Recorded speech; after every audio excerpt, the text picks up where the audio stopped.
I thought we had just gone for a walk in the woods that weekend, like any other lazy Saturday.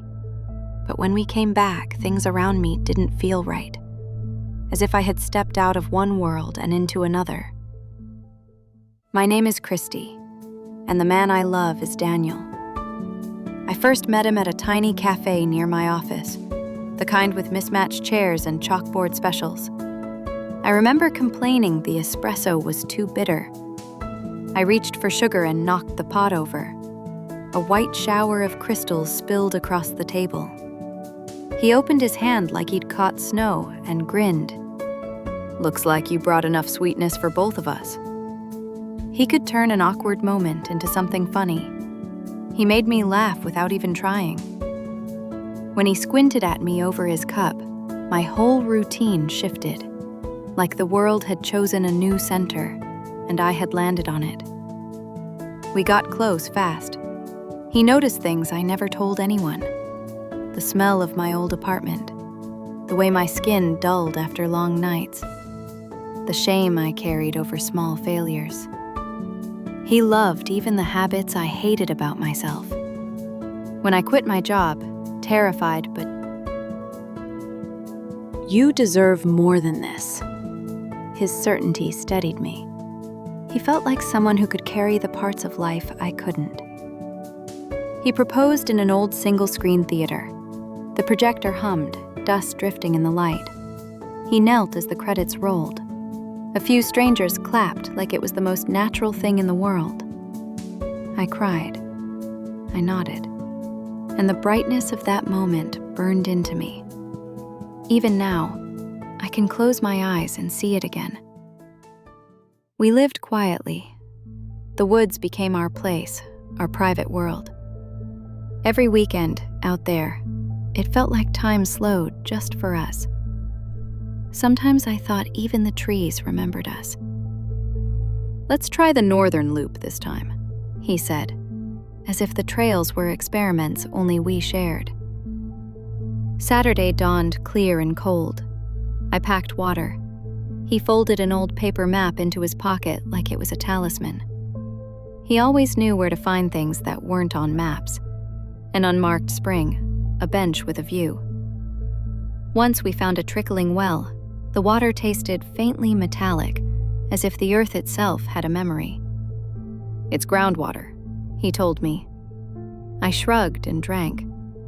It warmed me from the inside and left a taste I would later dread. That day the woods were strangely quiet. The bird calls muffled. The breeze barely stirred the canopy. 2 hours in, my phone slipped from my hand. It shattered on a rock. The screen spiderwebbed into darkness. "It's okay," Daniel said, and something in the way he said it stuck like a splinter. "Today it's just us." Back then, I found comfort in those words. Later, they would feel like a lid closing shut. We came to a rotting footbridge, boards blackened, the handrail half gone, holes in the planks. I hesitated. "Maybe we should go back," I said. He held out his hand, laughing. "I've got you." That grin felt familiar, but for the first time, something in the angle was wrong. Too wide, like a picture stretched at the edges. His eyes didn't crinkle with the same warmth. A small detail, but it cut under the skin of everything I trusted. We stepped onto the bridge. It groaned under our weight. Midway, there was a crack.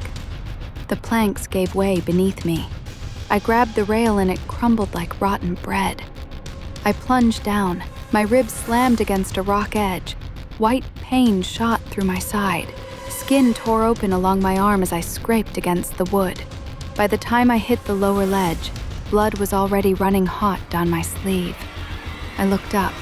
Daniel reached for me. His face should have been desperate, but it shifted. Not human anymore.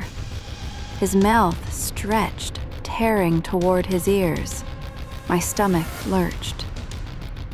There's no language for a horror that immediate.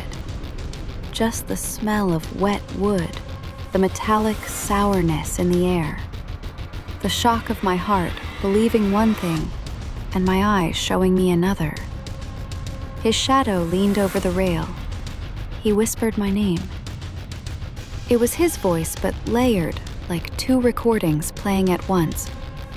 The thing crawled toward me on limbs too human, and yet bending at the wrong joints.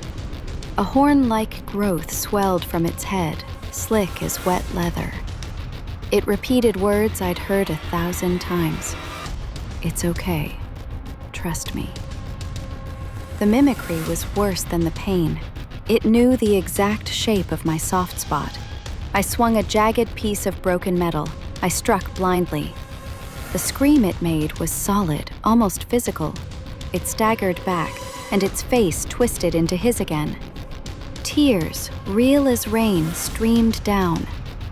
"I'm sorry," it said in his voice. That phrase had always been our refuge. The gentle apology when I was late or afraid, the low apology that dissolved my panic. Hearing it from something that smelled of rot and river moss, it cracked something inside me. For a moment, I almost believed. Then it laughed. The wrong laugh. And I remembered the metallic taste of the spring. I fought like someone with nothing left but survival. I drove the shard into what might have been its throat. It screamed with a sound from nowhere in this world. And its face melted away. Into blur. Into shadow. Into smoke. It wasn't gone. It tumbled into the ravine below, a smear dissolving in the dark water. I crawled forward, bleeding and breathless. The forest warped around me, bark soft as velvet, branches like ribs. And I understood. This wasn't the first time something had tried to wear Daniel's face. It had been patient, gathering phrases, gestures, tenderness, learning exactly how to wound me. I didn't climb back up the path. I stumbled lower instead, along a shadowed rut by the ridge, as if the dark could hide me. Night twisted the forest, trunks stretched taller, shadows lagged behind me. Even the sky tilted. I kept whispering my name, Christy, just to keep my own voice inside me. Once, a softer voice echoed back, sweeter, closer. I didn't turn. I forced my feet to move. At a shallow pool, the moon revealed my reflection, but it refused to match my face. When I lifted my head, the reflection smiled at me in a way I never could. Panic made me slap the water and run, ripples smoothed back into a face that watched, cool, satisfied. I tripped and fell, scraping my palms raw on stone and root. Blood streaked the dirt. The sounds of the forest lagged, like my life was buffering frame by frame. By dawn, I staggered out of the trees. A suburban street stretched ahead. The neon cat sign of the cafe blinked. Too normal, too absurd. I sank onto the curb. People rushed over, voices sharp and practical. An ambulance arrived. I remember lights flashing, and then everything went black.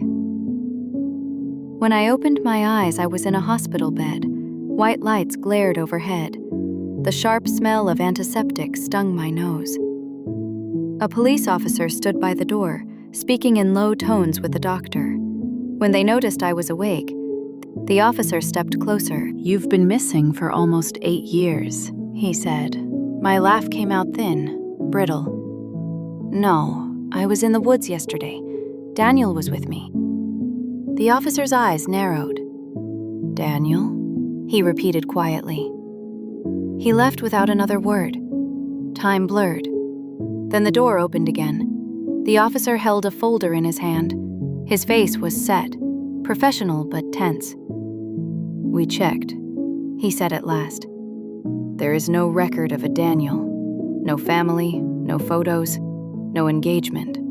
Nothing." I don't know if Daniel was ever real, or if the forest simply wore his face. What I do know is the scar on my side still burns when it rains, and the taste of that spring water still wakes me at night. Sometimes I hear a whisper, "Trust me." And I whisper back, "No, I'll trust myself." But then I wonder, would you believe my story?